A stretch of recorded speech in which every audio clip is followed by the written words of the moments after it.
ಕರ್ನಾಟಕ ಜನತಾ ಪಕ್ಷ ಇದು ಕನ್ನಡಿಗರ ಪಕ್ಷ. ಇಲ್ಲಿ ನೆರೆದಿರ್ತಕ್ಕಂಥ ಎಲ್ಲ ಜಿಲ್ಲೆಯ ವಿಧಾನಸಭಾ ಕ್ಷೇತ್ರದ ಪ್ರತಿನಿಧಿಗಳಿಗೆ ಮೊದಲಿಗೆ ಧನ್ಯವಾದವನ್ನು ಸಲ್ಲಿಸ್ತಾ ಇದ್ದೀನಿ. ಜೊತೆಗೆ ರಾಜ್ಯಾಧ್ಯಕ್ಷರಾದಂಥ ಜಗದೀಶ್ ಹಿರೇಮಠ, ಪ್ರಧಾನ ಕಾರ್ಯದರ್ಶಿಗಳಾದಂಥ ರಾಜಶೇಖರ ರವಿಕುಮಾರ್ ಅವರಿಗೆ ವಂದನೆಗಳನ್ನು ಸಲ್ಲಿಸ್ತಾ ಇದ್ದೀನಿ. ಸ್ನೇಹಿತರೆ, ನಾನು ಮೂಲತಃ ಹೊಳೆನರಸೀಪುರ ತಾಲೂಕು ಹಾಸನ ಜಿಲ್ಲೆಯವರು. ನಾನು ನನ್ನ ಪದವಿಯನ್ನು ಪದವಿ ಮುಗಿಸಿದಂಥ ಸಂದರ್ಭದಲ್ಲಿ ಕನಕ ಯೋಜನೆಯ ಸಂಸ್ಥಾಪಕ ಕಾರ್ಯದರ್ಶಿಯಾಗಿ ಕೆಲಸ ಮಾಡಿ, ತದನಂತರ ಪ್ರದೇಶ ಪ್ರಮುಖ ಸಂಘದ ಆರ್ಗನೈಸಿಂಗ್ ಸೆಕ್ರೆಟರಿಯಾಗಿ ಹಾಸನ ಜಿಲ್ಲೆಯಿಂದ ಆಯ್ಕೆಯಾಗಿ ಕೆಲಸ ಮಾಡಿದೆ. ನಂತರ ಕಾಂಗ್ರೆಸ್ ಪಕ್ಷದ ಗುರುತಿಸಿಕೊಂಡು ಕಾಂಗ್ರೆಸ್ನಲ್ಲಿ ಸಕ್ರಿಯ ಕಾರ್ಯಕರ್ತನಾಗಿ ಕೆಲಸ ಮಾಡಿದೆ. ತದನಂತರ ಆದಂತಹ ಬದಲಾವಣೆಯಲ್ಲಿ ಹೈದ ಮುಂಚೂಣಿ ನಾಯಕನಾಗಿ ಹಾಸನ ಜಿಲ್ಲಾ ಹೈದ ಕಾರ್ಯಕ್ರಮ ನಡೆದಂತಹ ಸಂದರ್ಭದಲ್ಲಿ ಇಡೀ ಹಾಸನ ಜಿಲ್ಲೆಯನ್ನ ಸಂಘಟಿಸಿ ಹೈದಕ್ಕೆ ಒಂದು ದೊಡ್ಡ ಮಟ್ಟದ ಶಕ್ತಿಯನ್ನ ತುಂಬಿಕೊಂಡಿದ್ದು ನಾವೆಲ್ಲ ಪ್ರಯತ್ನ ಪಟ್ವಿ ಆ ಸಂದರ್ಭದಲ್ಲಿ.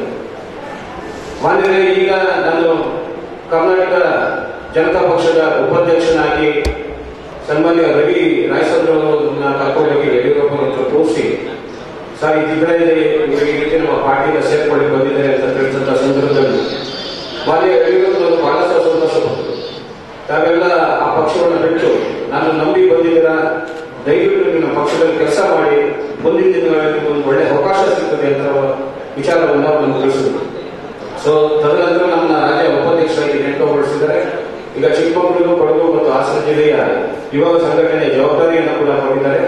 ಸೊ ಮುಂದೆ ಬರುವಂತ ದಿನಮಾನಗಳಲ್ಲಿ ನಾವು ಯಡಿಯೂರಪ್ಪ ಅವರನ್ನ ಕೈ ಬಲಪಡಿಸೋದ್ರ ಮುಖಾಂತರ ಕೆಜಿಪಿಯನ್ನ ಬೂತ್ ಮಟ್ಟಿಗೆ ಕೂಡ ಬೂತ್ ಮಟ್ಟಿಗೆ ಇವತ್ತಿನ ನಮ್ಮ ಕಾರ್ಯಕ್ರಮದ ಮೂಲ ಉದ್ದೇಶಕ್ಕೆ ಚುನಾವಣಾ ಸಿದ್ಧತೆ ಯಾವ ರೀತಿ ಇರಬೇಕು ಅಂತ ಹೇಳಿ ನಮ್ಮ ಮಾನ್ಯ ಜಗದೀಶ್ ಹಿರೇಮಠ ಅಂತ ಹೇಳ್ತಾರೆ.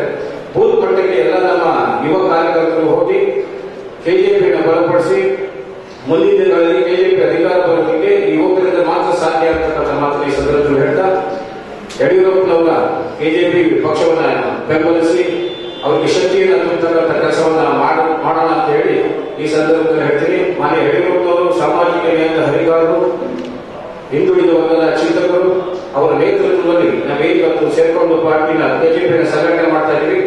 ಮುಂದಿನ ದಿನಮಾನಗಳಲ್ಲಿ ಕೆಜೆಪಿ ಒಂದು ದೊಡ್ಡ ಪಕ್ಷವಾಗಿ ಹೊರಹೊಮ್ಮುವುದರಲ್ಲಿ ಯಾವುದೇ ಸಾಕ್ಷ್ಯ ಇಲ್ಲ ಅಂತ ಹೇಳ್ತಾ ನಾನು ಮಾತು ಮುಗಿಸ್ತಾ ಇದ್ದೀನಿ. ಜೈ ಹಿಂದ್, ಜೈ ಕರ್ನಾಟಕ, ಜೈ ಕೆಜೆಪಿ.